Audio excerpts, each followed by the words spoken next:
जी अस्सलाम वालेकुम। आज हम पढ़ेंगे रिप्रोडक्शन के बारे में। रिप्रोडक्शन जो होता है ये एक ऐसा प्रोसेस होता है जो तमाम टाइप ऑफ लिविंग ऑर्गेनिज्म में पाया जाता है, चाहे वो प्रोकैरियोट हो या चाहे वो यूकेरियोट हो, चाहे वो प्रोकैरियोट्स हो या चाहे वो यूकेरियोट्स हो।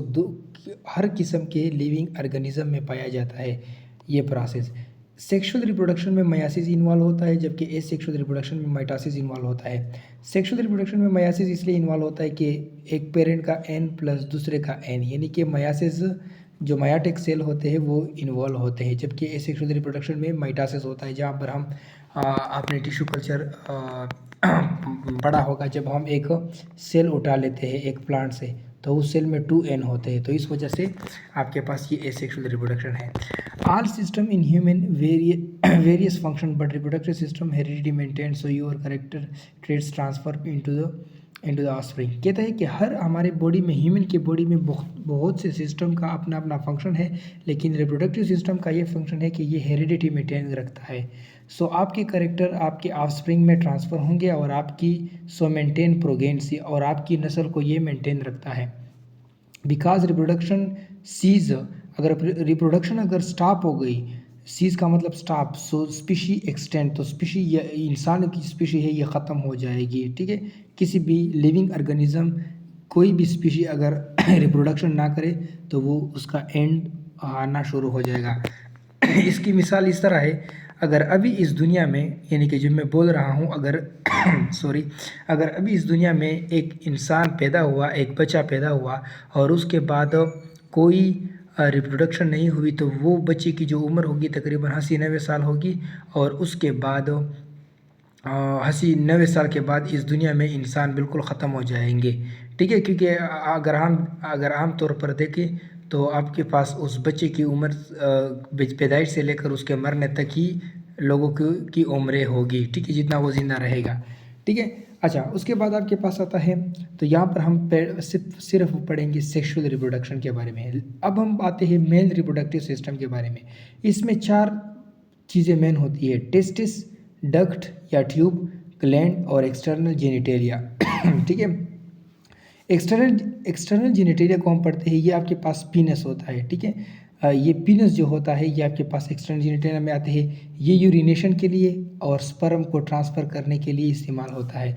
ये 20 सेंटीमीटर होता है, तकरीबन 6×3=18, तकरीबन 6 से 7 इंच बनता है, और इसमें एरेक्टाइल मसल होते हैं। अब एरेक्टाइल मसल वो मसल होते हैं, आमतौर पर अगर मसल कंट्रैक्ट होते हैं तो वो उसका साइज़ कम पड़ जाता है, स्मॉल, लेकिन ये जो एरेक्टाइल मसल होते हैं ये कंट्रैक्ट होने पर इनका साइज़ बढ़ जाता है। ठीक है, क्योंकि यहाँ पर ह्यूज अमाउंट ऑफ ब्लड यहाँ पर आ जाता है।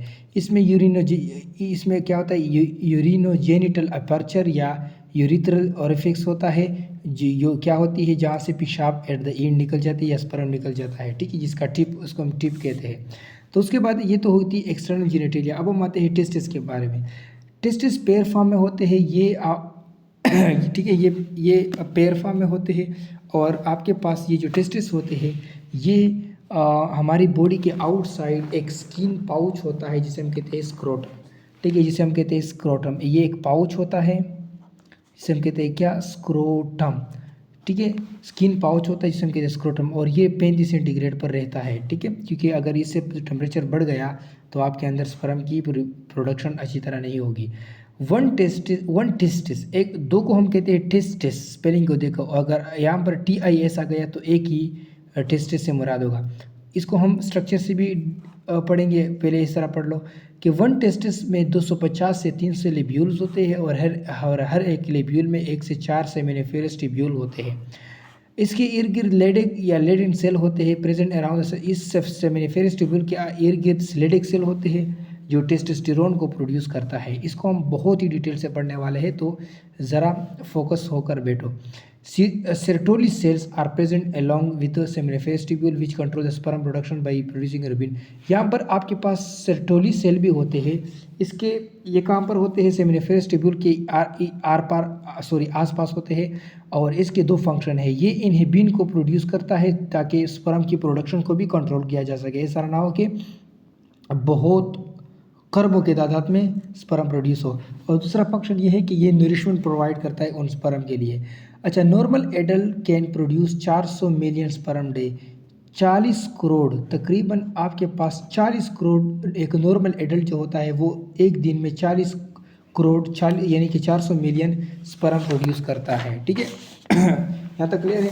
अच्छा, उसके बाद अगर हम बात करें टेस्टिस जो होते हैं at the time of discharge male release, discharge के दौरान मेल कितना रिलीज़ करता है, 2 से 5 मिलीलीटर ऑफ सीमन रिलीज़ करता है, सीमन के अंदर स्पर्म होते हैं, ठीक है। अच्छा, उसके बाद each ml have 20 to 150 million sperm, एक ml में कितने स्पर्म होते हैं, 20 से लेकर 150, यानी कि 20 मिलियन से कम नहीं होना चाहिए और 150 मिलियन से ज़्यादा नहीं होना चाहिए। But single sperm is sufficient for fertilization, लेकिन स्पर्म जितने भी ज़्यादा हो फिर भी एक स्पर्म चाहिए फर्टिलाइजेशन के लिए।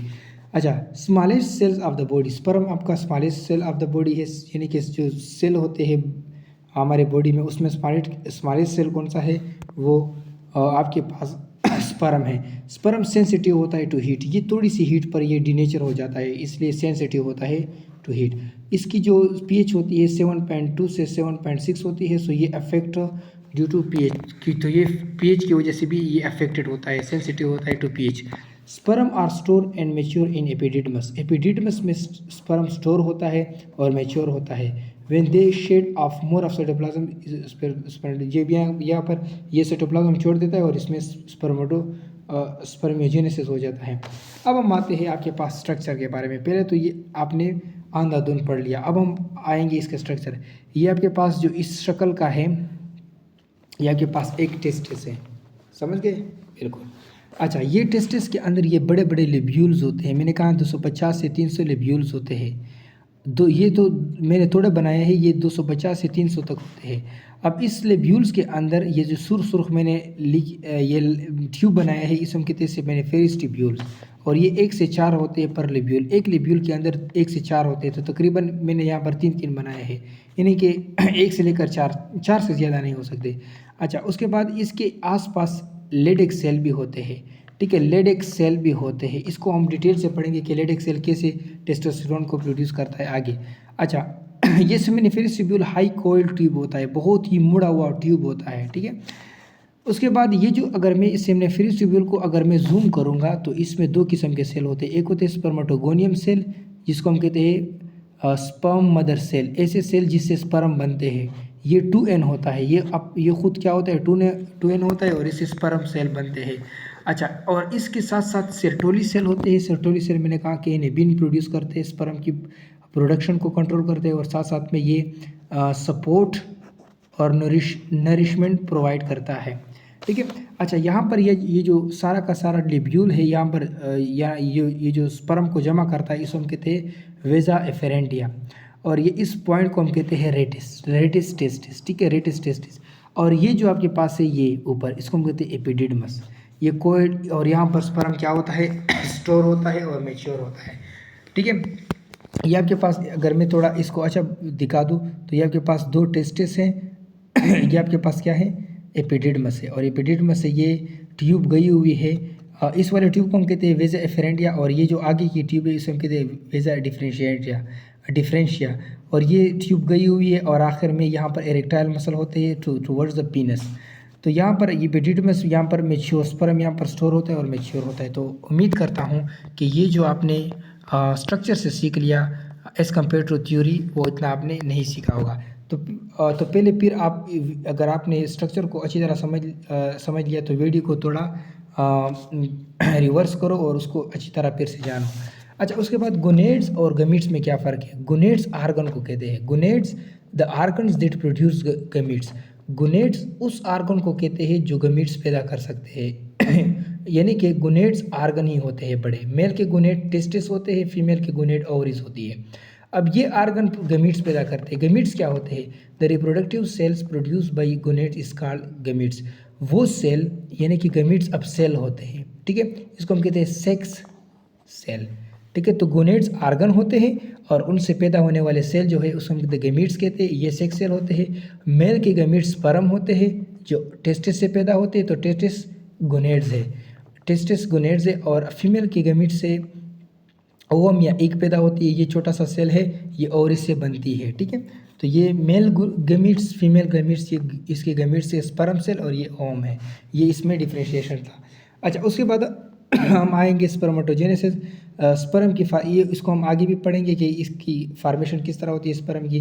तो स्पर्म की फार्मेशन के प्रोसेस को हम स्पर्मेटोजेनेसिस कहते हैं और ये सेमिनिफेरस ट्यूब्यूल में होता है, एक एक टेस्टिस में। अच्छा, यहाँ पर कुछ कंडीशन है, इसको भी हम थोड़ा पढ़ लेते हैं। सॉरी, आज गला ख़राब है थोड़ा। अच्छा, आज थोड़ा गला ख़राब है। उसके बाद हम आएंगे टेस्टिस के कुछ कंडीशन पर, यानी कि बीमारियां पर। Monorchism, a condition having only one testis is called monorchism. ऐसी कंडीशन जिसमें एक इंसान का एक ही टेस्टिस आ जाता है उसे हम कहते हैं मोनोर्चिज्म। अब ये इसके दो कारण, इसके दो वजह हो सकती है, दो इसकी पॉसिबिलिटी हो सकती है। एक होती है क्रिप्टोर्किडिज्म। अगर क्रिप्टोर्किडिज्म उसे कहते हैं ड्यूरिंग फेटल डेवलपमेंट, जब बच्चा डेवलप कर रहा होता है तो उसका एक टेस्टिस जो होता है वो फेल हो जाता है नीचे, डिसेंग इनटू द स्क्रोटम, वो स्क्रोटम में नीचे आने से वो फेल हो जाता है और इसका एक ही टेस्टिस आ जाता है, एक रह जाता है, ठीक है, पेट के अंदर। अच्छा, उसके बाद होती है और चिक्टोमी। और चिक्टोमी भी एक कंडीशन को कहते हैं, ये एक सर्जिकल रिमूवल, जब कोई टेस्टिस में कैंसर लग जाता है या कोई इस तरह बीमारी लग जाती है तो एक टेस्टिस को निकाल बाहर फेंक दिया जाता है, इसको हम कहते हैं ऑर्चिक्टोमी। अब हम आते हैं बेसिक कंसेप्ट पर, टेस्टोस्टेरोन। टेस्टोस्टेरोन क्या होता है, इसको आप केमिकल कोऑर्डिनेशन में भी पढ़ोगे। Testosterone is the main male sex hormones, ये मेल का एक मेन सेक्स हार्मोन है। मेल के अंदर पाए जाने वाला ये मेल के अंदर पाए जाने वाला ये मेन सेक्स हार्मोन है। इसको हम कहते हैं एंड्रोजन, क्योंकि इसका जो प्रिकर्सर होता है वो कोलेस्टेरोल होता है, फिर एंड्रोजन और फिर टेस्टोस्टेरोन, यानी कि एंड्रोजन के बाद जो स्टेज होता है वो टेस्टोस्टेरोन का होता है। In testis Leydig cell make most testosterone. तो ये कहाँ पर बनते हैं, ये लेडिक सेल जो होते हैं, ये सेल, ये आपके पास ये सेल जो होते हैं इस लेब्यूल्स के अंदर, सेमिनिफेरस ट्यूब्यूल के आसपास, ठीक है, ये सेल टेस्टोस्टेरोन बनाते हैं और एड्रीनल ग्लैंड भी कुछ अमाउंट पर टेस्टोस्टेरोन बनाते हैं। अब ये किससे पैदा होते हैं, सबसे पहले hypothalamus release gonadotropin releasing hormone, ये कुछ फैक्टर्स, कुछ हार्मोन रिलीज करता है। पिट्यूटरी ग्लैंड को कहता है कि आप रिलीज़ करो, यानी कि प्यूबर्टी के वक्त जब बच्चा बाले हो जाता है तो उस वक्त क्या हो रहा होता है आपके बॉडी में, आपका जो हाइपोथैलेमस है वो समझ जाता है कि अब ये 13 से 14 साल का हो गया है, तो ये आपके जो ब्रेन है हाइपोथैलेमस, ये रिलीज़ करता है गोनेडोट्रोपिन हार्मोन, ठीक है, गोनेडोट्रोपिन रिलीजिंग हार्मोन। ये पिट्यूटरी ग्लैंड के पास जाता है और उसे रिलीज़ करता है लुटिनाइजिंग हार्मोन। अब ये जो लुटिनाइजिंग हार्मोन है ये स्टिमुलेट करता है लेडिक सेल को कि आप बनाओ टेस्टोस्टेरोन, और यहाँ पर फॉलिकल स्टिमुलेटिंग हार्मोन भी आ जाता है, ये भी स्पर्म की प्रोडक्शन में हेल्प करता है, ठीक है, और ये स्टिमुलेट करता है सेरोटोनिन सेल को कि आप इसकी नरिशमेंट करो, स्पर्म की नरिशमेंट करो। कौन कहता है, एफएसएच कहता है, ठीक है। और ये टेस्टोस्टेरोन काज डीप वॉइस, ये जो मेल के अंदर डीप वॉइस होती है, ठीक है, यानी कि आपके जो अंदर मसल म्यूकस मेम्ब्रेन होता है जहाँ पर हवा आती है, हमने इसको पढ़ा है, उसको बड़ा करता है। आपकी जो मेक फेशियल, ठीक है, आपकी जो यानी कि दाढ़ी होती है, मूंछें होती है, इस वजह से होती है। Pubic and body hair, pubic area और बॉडी हेयर जो होती है इस पर प्यूबिक और बॉडी पर हेयर आ जाती है, वो टेस्टोस्टेरोन की वजह से होती है। ग्रो मसल एंड बोन्स और मसल को बढ़ाती है। Increase height and shoulder width, और हाइट को इंक्रीज करती है और शोल्डर विड्थ को बढ़ाती है। This testosterone stimulates spermatogonium cells for sperm production, यही टेस्टोस्टेरोन होता है कि जो स्टिमुलेट करता है स्पर्मेटोगोनियम सेल को कि स्पर्म को प्रोड्यूस करो। तो आपने ये समझ भी लिया कि स्पर्मेटोजेनेसिस जो होती है, स्पर्मेटोगोनियम को कौन स्टिमुलेट करता है, टेस्टोस्टेरोन। अच्छा, important, the desire to have sex is mainly controlled by hormones and the brain, not by the amount of sperm you have. ये कहता है, यहाँ पर हमने लिखा है, कुछ ChatGPT से इंफॉर्मेशन निकाली है कि एक इंसान के अंदर जो सेक्स का डिज़ायर होता है ये कंट्रोल होता है हार्मोन की वजह से, ठीक है, हार्मोन की वजह से, ये आपके पास हार्मोन की वजह से और साथ साथ में ब्रेन की वजह से। ये इस पर डिपेंड नहीं करता कि आप कितने ज़्यादा स्पर्म रखते हैं, ठीक है। तो the primary drivers of sexual desire is testosterone, तो एक मेल के अंदर अगर सेक्सुअल डिज़ायर ज़्यादा है तो उसके अंदर टेस्टोस्टेरोन का लेवल एक अच्छा नॉर्मल ज़्यादा होगा। तो ये क्या करता है, act on certain brain areas, ये कुछ ब्रेन एरियाज पर एक्ट करता है, specially the hypothalamus limbic system है, लिम्बिक सिस्टम और हाइपोथैलेमस पर ये क्या, और इससे सेक्सुअल थॉट के दौरान ये हार्मोन ज़्यादा हो जाते हैं। If testosterone level normal then you have strong desire, अगर आपका टेस्टोस्टेरोन लेवल नॉर्मल है तो आपका सेक्सुअल डिज़ायर अच्छा होगा और स्ट्रॉन्ग होगा। ये इस पर डिपेंड नहीं करता कि आपके स्पर्म ज़्यादा है या कम है। तो जैसे ही टेस्टोस्टेरोन कम हो गए आपकी सेक्सुअल डिज़ायर भी कम हो जाएगी, ठीक है। अच्छा, ये कहता है कि एयरली प्यूबर्टी स्टेज, जब आपकी प्यूबर्टी स्टेज होती है तो आपका टेस्टोस्टेरोन आपके हाइट को बढ़ाता है, लेकिन उसके बाद बट प्यूबर्टी के स्टेज के दौरान, यानी कि प्यूबर्टी से पहले टेस्टोस्टेरोन आपके हाइट को बढ़ाता है, लेकिन उसके बाद ये जो मोर टेस्टोस्टेरोन होता है ये आपके प्लेट्स जो होते हैं, बोन के जो प्लेट्स होते हैं उसके ग्रोथ को ये बंद कर देता है, जिससे आपकी हाइट रुक जाती है। तो यानी कि 1 साल से लेकर मैं कह सकता हूँ कि 13-14 साल तक टेस्टोस्टेरोन का ज़्यादा आना अच्छा होता है, ठीक है। और इस दौरान इतना ज़्यादा भी नहीं आता है, ठीक है, क्योंकि हाइपोथैलेमस को मैसेज नहीं मिलता है कि आप बालिग हो चुके हैं, तो ये थोड़ा बहुत निकलता है ताकि आपकी हड्डियों को इंक्रीज़ किया जा सके। तो उस दौरान अगर किसी का टेस्टोस्टेरोन लेवल ज़्यादा निकला तो तो उसकी हाइट बढ़ेगी। अदरवाइज़ अगर वो बालिग हो गया उसके बाद निकलता रहा तो उसकी हाइट इंक्रीज़ नहीं होगी। अच्छा, उसके बाद ग्लैंड्स पर आते हैं। ग्लैंड में seminal vesicle, prostate gland, cowper's gland, prostaglandin. Seminal vesicle ये अल्कलाइन होते हैं, इसमें वेसिकुलेज एंजाइम होते हैं जो विस्कोसिटी स्पर्म को प्रोवाइड करते हैं, सीमन को प्रोवाइड करते हैं विस्कोसिटी। इसमें फ्रुक्टोज शुगर होता है, विटामिन सी होता है जो नरिशमेंट के लिए होता है। अच्छा इसमें उसके बाद ये आपके पास प्रोस्टेट ग्लैंड है, ये शॉर्ट एजुकुलेटरी है, इसमें हाइयालुरोनाइडेज एंजाइम होते हैं जो क्या करते हैं, सेल मेम्ब्रेन, ओवा के सेल मेम्ब्रेन को तोड़ देते हैं। और उसके बाद आपके पास होता है कॉपर ग्लैंड। कॉपर ग्लैंड क्या होते हैं, ये आपके पास इसको बुरेथुलर ग्लैंड भी कहते हैं, ये म्यूकस की सिक्रेशन करते हैं और ये बेसिक इन नेचर होते हैं, ठीक है, बेसिक इन नेचर होते हैं और neutralize acidity of prostate gland की एसिडिटी को न्यूट्रलाइज करते हैं। उसके बाद होता है प्रोस्टाग्लैंडिन, इसमें आपके पास बेसिक यूनिट अर्कीडोनिक एसिड होता है, ये लिपिड इन नेचर होते हैं, ये लोकल हार्मोन होते हैं। एक्चुअली ये क्या करते हैं, पेरिस्टालसिस को रिवर्स करते हैं और ये आपके पास डिक्रीज करते हैं म्यूकस की विस्कोसिटी को, जो यूटेरस पर है तो स्पर्म अंदर आ जाएगा, ठीक है। अच्छा, उसके बाद आपके पास आता है स्पर्म का स्ट्रक्चर। स्पर्म के स्ट्रक्चर में आपके पास ये स्पर्म का हेड है, स्पर्म के हेड में हाइयालुरोनाइडेज एंजाइम होते हैं जो पेनिट्रेशन में काम आते हैं। उसके बाद ये हेड में न्यूक्लियस होता है, इसमें हाफ नंबर ऑफ क्रोमोसोम होते हैं एन, ये आपके पास सेंट्रियोल होता है, इसमें फाइबर होते हैं और ये आपके पास मिटोकॉन्ड्रिया होती है और ये आपके पास टेल होता है। उसके बाद होता है स्पर्मेटोजेनेसिस। अब इस प्रोसेस को हमने पढ़ना है, स्पर्मेटोजेनेसिस। स्पर्मेटोजेनेसिस, स्पर्मेटोगोनिया सेल्स जो मदर सेल होते हैं ये 2n सेल होते हैं, ये डिवाइड होते हैं माइटोसिस के ज़रिए, बना देते हैं 2n के 2 सेल। ये ए सेल जो होता है ये फर्दर डिवाइड नहीं होता, ये फिर से 2n में चला जाता है ताकि इसकी आबादी को मेंटेन कर सके। ये बी सेल जो होता है ये 2n होता है, उस हम कहते हैं प्राइमरी स्पर्मेटोसाइट, ठीक है, स्पर्मेटोसाइट। फिर यहाँ पर मयासिस होती है 1। मयासिस 1 में क्या होता है, आपके पास मयासिस 1 में सेकेंडरी स्पर्मेटोसाइट बनता है और यहाँ पर 2n से, जब भी मयासिस होगी तो 2n से n पर आएगा, ठीक है। और यहाँ पर भी n होगी और यहाँ पर भी n होगी, तो 2 cell half number of chromosome के आ गए मयासिस 1 में, इसको हम कहते हैं सेकेंडरी स्पर्मेटोसाइट। फिर यहाँ पर मयासिस 2 होती है, ये जो n है ये फिर दो n में डिवाइड होंगे और इसमें इसको ये मयासिस 2 में होती है। अब यहाँ पर ये जो है विदाउट टेल, इसको हम कहते हैं स्पर्मेटिड्स, ठीक है, स्पर्मेटिड्स विदाउट टेल। उसके बाद इसकी टेल आ जाती है, ठीक है, और ये n होते हैं, इसको हम कहते हैं कंप्लीट स्पर्म, ठीक है। तो ये थी आपके पास मेल रिप्रोडक्टिव सिस्टम के बारे में। अस्सलाम।